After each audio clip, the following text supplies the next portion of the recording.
ముందుగా అందరికీ దీపావళి శుభాకాంక్షలు తెలియజేసుకుంటా ఉన్నా. ఆనందకరంగా ఆహ్లాదకరంగా అందరి జీవితాల్లో వెలుగులు నిండాలని ఆ దీపావళి సందర్భంగా భగవంతుడిని ఆకర్షిస్తూ ఇవాళ ఆంధ్రప్రదేశ్ రాష్ట్రానికి ఒక విధంగా భారతదేశానికి ఒక పెద్ద దీపావళి కానుక ప్రధాని నరేంద్ర మోడీ గారు, ముఖ్యమంత్రి చంద్రబాబు నాయుడు గారు, రాష్ట్ర ఐటీ శాఖ మంత్రి నారా లోకేష్ గారు అందించారు. ఇవాళ ప్రపంచంలో అమెరికా తర్వాత అతిపెద్ద ఆర్టిఫిషియల్ ఇంటెలిజెన్స్ డేటా సెంటర్ విశాఖలో ఏర్పాటు కాబోతా ఉంది. ఇది ఒక విధంగా భారతదేశానికి గర్వకారణం అని ఈ సందర్భంగా తెలియజేస్తా ఉన్నా. ఏదైతే ఇవాళ నరేంద్ర మోడీ గారు స్వదేశీ అని, ఆత్మనిర్భర్ భారత్ అని ఏదైతే సంకల్పించారో ఆ సంకల్పానికి అనుగుణంగా ఇవాళ నారా చంద్రబాబు నాయుడు గారు, మరీ ముఖ్యంగా నారా లోకేష్ గారు ప్రయత్నం చేసి ఇవాళ గూగుల్ హబ్ని మనకు తీసుకురావడం జరిగింది. ఆర్టిఫిషియల్ ఇంటెలిజెన్స్ అనేది భవిష్యత్తు నిర్దేశించబోతా ఉన్నది అని అందరూ ఆలోచన చేస్తున్న నేపథ్యంలో ఇవాళ అతిపెద్ద అనేది నిజంగా అభినందనీయం. ఇవాళ ప్రపంచ స్థాయి ఐటీ హబ్గా ఆంధ్రప్రదేశ్ ఏర్పడబోతా ఉంది. ముఖ్యంగా భారతదేశంలోనే ఇంతవరకు ఎక్కడా లేని ఈ ఐటీ హబ్ని ఆంధ్రప్రదేశ్ తీసుకురావడంలో ఐటీ శాఖ మంత్రి నారా లోకేష్ గారి కృషి అభినందనీయం, అమోఘనీయం. అందుకనే నిన్న కర్నూలు సభలో కూడా ప్రధానమంత్రి గారు ప్రత్యేకంగా నారా లోకేష్ గారిని పక్కకు పిలిచి అభినందించడం కూడా జరిగింది. ఇవాళ ఏదైతే మొట్టమొదటిగా లోకేష్ గారు గూగుల్ ప్రతినిధుల్ని విశాఖపట్నం తీసుకొచ్చి స్థల పరిశీలన చేసి తర్వాత వారు అమెరికా వెళ్ళి వారితో చర్చించినప్పుడు కొన్ని మార్గదర్శకాలు, ఐటీ చట్టంలోని కొన్ని మార్గదర్శకాల్లో మార్పులు కావాలని వారు కోరారు. వారు వెంటనే ఆ విషయాన్ని చంద్రబాబు నాయుడు గారికి చెప్పడం, చంద్రబాబు నాయుడు గారు దఫాలుగా కేంద్ర ప్రభుత్వంతో చర్చలు జరిపి నిర్మలా సీతారామన్ గారితో కానీ, అశ్విని వైష్ణవ్ గారితో కానీ చర్చించి చివరిగా ప్రధానమంత్రి గారి దృష్టికి తీసుకెళ్లిన తర్వాత ఆ ఐటీ చట్టంలో సవరణ చేయడం కోసం ప్రధానమంత్రి గారు ఒప్పుకోవడం, ఆ చట్ట సవరణ ద్వారా ఇవాళ ఇంత పెద్ద ఎత్తున పెట్టుబడులు సాధించడానికి ఆంధ్రప్రదేశ్ సాధ్యపడింది అనే విషయాన్ని కూడా ఈ సందర్భంగా మనం గమనించాల్సిన అవసరం ఉంది.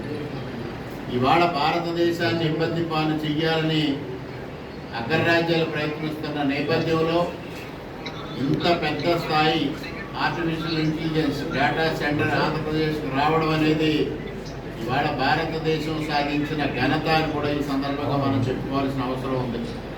ఇవాళ ప్రపంచవ్యాప్తంగా జాతీయ అంతర్జాతీయ మీడియా ఇవాళ ఆంధ్రప్రదేశ్ కీర్తిని కీర్తిస్తూ ఉన్నాయి. ముఖ్యంగా ఇవాళ ఎకనామిక్ టైమ్స్ కానీ, బిజినెస్ స్టాండర్డ్స్ కానీ ఏదైతే మొట్టమొదటిగా ఒప్పందం జరిగిన రోజు నుంచి ఆంధ్రప్రదేశ్ రాష్ట్రానికి కొత్త ఊపిరి పోసింది ఆర్థిక రంగంలో అని వారు కీర్తించడం జరిగింది. అంతకన్నా మరి ఏదైతే వాల్ స్ట్రీట్ జర్నల్ ఉందో, వాల్ స్ట్రీట్ జర్నల్లో ఇవాళ అత్యద్భుతంగా ఇవాళ కవరేజ్ ఇవ్వడం జరిగింది. ఈరోజు చంద్రబాబు నాయుడు గారు కూడా దాన్ని కూడా ట్వీట్ చేయడం జరిగింది. వాల్ స్ట్రీట్ జర్నల్ ఏదైతే కవరేజ్ ఇచ్చిందో, అదేవిధంగా చంద్రబాబు నాయుడు గారు 1996లో ముఖ్యమంత్రిగా బాధ్యతలు చేపట్టిన తర్వాత మైక్రోసాఫ్ట్ 1998లో మైక్రోసాఫ్ట్ తీసుకొచ్చారు. ఈరోజు వైజాగ్కి గూగుల్ తీసుకొచ్చారు. ఈ రెండు చంద్రబాబు నాయుడు గారి హయాంలో జరిగినాయి అనే వాస్తవాన్ని మనం గుర్తించాలి. ఇది యాదృచ్ఛికం కాదు. పరిపాలనలో ఆయన అనుసరించే విధానం వల్ల మాత్రమే జరిగిందని ఫస్ట్ పోస్ట్ అనే అంతర్జాతీయ మీడియా ఇవాళ వారి పాలసీని కానీ, వారి విధానాన్ని కానీ, వారు అనుసరించే పరిపాలన సమర్థతను కానీ కీర్తించడం జరిగింది. ఇటువంటి పరిస్థితుల్లో ఇది గతంలో కూడా చంద్రబాబు నాయుడు గారు మైక్రోసాఫ్ట్ తీసుకొచ్చినప్పుడు ఆనాటి కాంగ్రెస్ నాయకులు మాట్లాడారు, ఇవి కూడు పెడతాయా, ఇది ఏ విధంగా ఉపయోగపడతాయి అని రకరకాలుగా మాట్లాడితే ఈరోజు అంటున్నాం. ఒక్కసారి వైసీపీ మేధావులు నేను ప్రశ్నిస్తా ఉన్నా, మీ నాయకుడు పర్యటనల పేరుతో చెట్లు కొట్టేసినప్పుడు పర్యావరణానికి ముప్పు రాలేదా? సాక్షాత్తు రుషికొండను నాశనం చేసిన రోజు పర్యావరణానికి ముప్పు రాలేదా?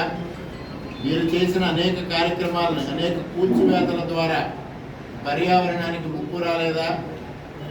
జగన్మోహన్ రెడ్డి ఇంతకాలం మరొక అద్భుతమైన పరిణామం ఏంటంటే, ఇటీవల కాలంలో మొన్నటి వరకు అనేక సంస్థలు ఆంధ్రప్రదేశ్లో పెట్టుబడులు పెట్టడానికి ముందుకొచ్చారు. కానీ అందరిలోని ఒక భయం, మరలా జగన్మోహన్ రెడ్డి ప్రభుత్వం వస్తే ఏంటి మన పరిస్థితి అనే భయం ప్రతి ఒక్కరిలో ఉంది. ఎందువల్ల 2019-24 మధ్యలో రివర్స్ టెండరింగ్ అన్నారు. Power purchase agreement, international power purchase agreement అన్నీ రివైవ్ చేశారు. అమర్ రాజా బ్యాటరీస్ లాంటి అతిపెద్ద పరిశ్రమని ఇక్కడి నుంచి తరిమేశారు. ఇటువంటి పరిస్థితుల్లో పారిశ్రామికవేత్తల్లో కానీ కాంట్రాక్టర్లో కానీ ఒక భయానక వాతావరణం ఏర్పడింది. ఆ భయానక వాతావరణం ఏర్పడిన తర్వాత కూటమి ప్రభుత్వం ఏర్పడిన 16 నెలల్లో టీసీఎస్ ఇక్కడ పెట్టుబడులు పెట్టడానికి ఆసక్తి చూపించింది, బీపీసీఎల్ ఆసక్తి చూపించింది, మెట్రల్ ఆసక్తి చూపిస్తూ ఉంది.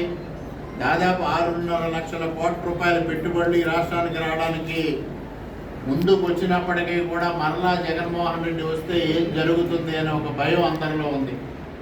ఇవాళ Google artificial intelligence data centre ఏర్పాటు ద్వారా ఇవాళ జాతీయంగా అంతర్జాతీయంగా విశాఖపట్నం కీర్తి పెరగడంతో, ఆంధ్రప్రదేశ్ యొక్క రాష్ట్రం యొక్క కీర్తి పెరగడంతో జగన్మోహన్ రెడ్డి ఇక రాలేడు అనే భయం ఇవాళ పారిశ్రామికవేత్తల్లో పోయింది.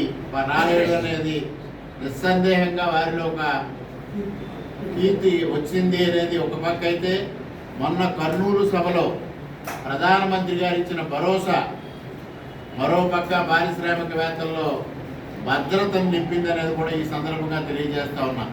3 రోజుల వ్యవధిలో గూగుల్తో ప్రధానమంత్రి గారి పర్యటన, రెండింటితో ఇవాళ పారిశ్రామికవేత్తల్లో ఒక భరోసా నిండింది.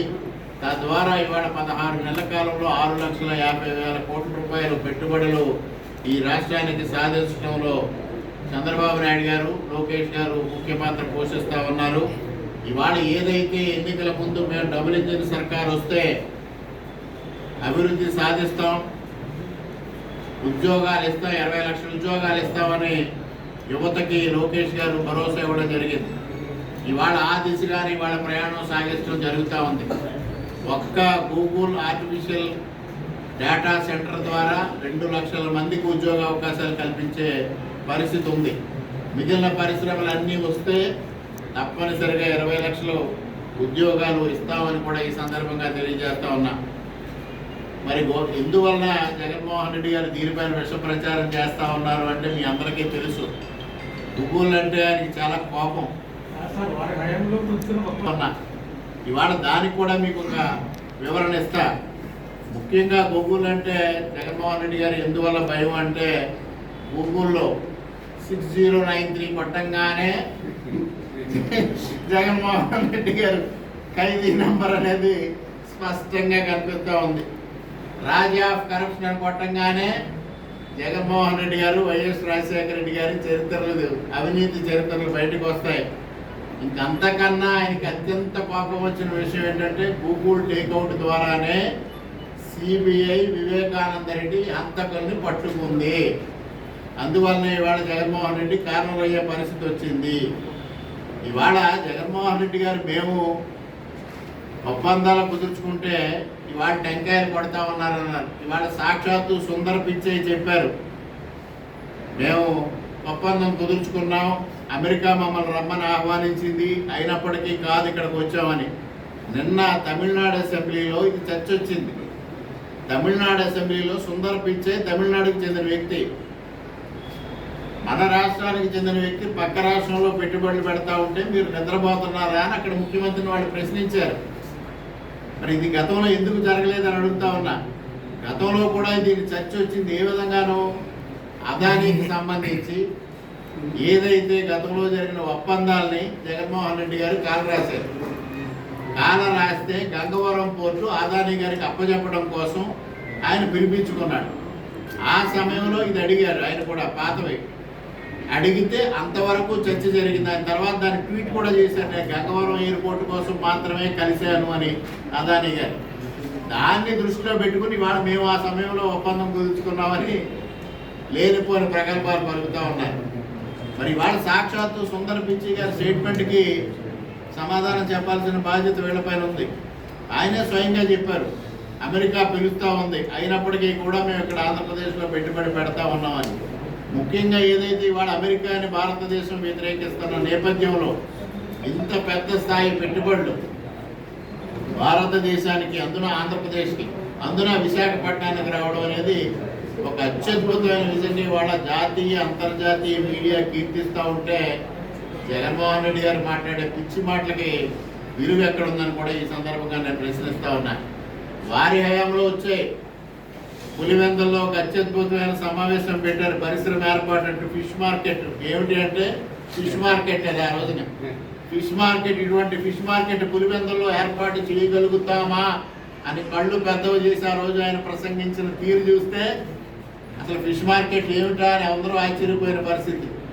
మాంసం దుకాణాలు, గుడ్ల దుకాణాలు, ఫిష్ మార్కెట్లు తప్పించి ఆయన హయాంలో సాధించిన పరిశ్రమలు ఏమున్నాయని సందర్భంగానే ప్రశ్నిస్తూ ఉన్నా. అప్పుడు ఒక మంత్రి ఉండేవాడు, ఐటీ శాఖ మంత్రి. ఆయన ఐటీ పరిశ్రమల గురించి మాట్లాడమంటే గుడ్ల గురించి మాట్లాడుతూ ఉండేవాడు. అటువంటి ఐటీ శాఖ మంత్రి ఆ రోజు, అటువంటి ముఖ్యమంత్రి ఆ రోజుకి ఈ రోజుకి ఎంత వ్యత్యాసం అంటే, ఒక ఐటీ విప్లవకారుడు అంటే ఎవరంటే నారా చంద్రబాబు నాయుడు గారు. ఇవాళ తండ్రికి తగ్గ తనయుడుగా లోకేష్ గారు ఇవాళ ఆంధ్రప్రదేశ్ రాష్ట్రాన్ని అభివృద్ధి చేయాలనే ఏకైక లక్ష్యంతో ఇవాళ ముందు పెడతా ఉంటే దానికి నరేంద్ర మోడీ గారు సంపూర్ణమైన సహకారం అందిస్తూ ఉన్నారు. ఎందువల్ల అంటే ఐటీ చట్టాల్లో వారు కోరిన విధంగా సవరణ చేసి ఇవాళ వాళ్ళు ఇక్కడ పెట్టుబడి పెట్టడానికి సానుకూలమైన వాతావరణం కేంద్ర ప్రభుత్వం సృష్టించింది. లోకేష్ గారు పదే వాళ్ళని మాట్లాడి వాళ్ళని ఒప్పించి ఆంధ్రప్రదేశ్ రాష్ట్రానికి తీసుకురావడంలో ముందు ప్రథమ పాత్ర వహించారు. అదేవిధంగా తొందరలో రహేజా కూడా ఒక గుడ్ న్యూస్ వినబోతా ఉన్నామని చెప్తా ఉన్నారు. తొందరలోనే ఆంధ్రప్రదేశ్ రాష్ట్రం ఇవాళ ప్రపంచవ్యాప్తంగా 3 రోజుల్లో ప్రపంచవ్యాప్తంగా ఇవాళ ఆంధ్రప్రదేశ్ రాష్ట్రం ఎక్కడుంది, విశాఖపట్నం ఎక్కడుందని కీర్తించే పరిస్థితికి ఇవాళ వచ్చినందుకు వారందరికీ హృదయపూర్వకంగా తూర్పుగోదావరి జిల్లా కూటమి తరఫున కృతజ్ఞతలు తెలియజేసుకుంటూ మరొక మారు అందరికీ దీపావళి శుభాకాంక్షలు తెలియజేసుకుంటూ సెలవు.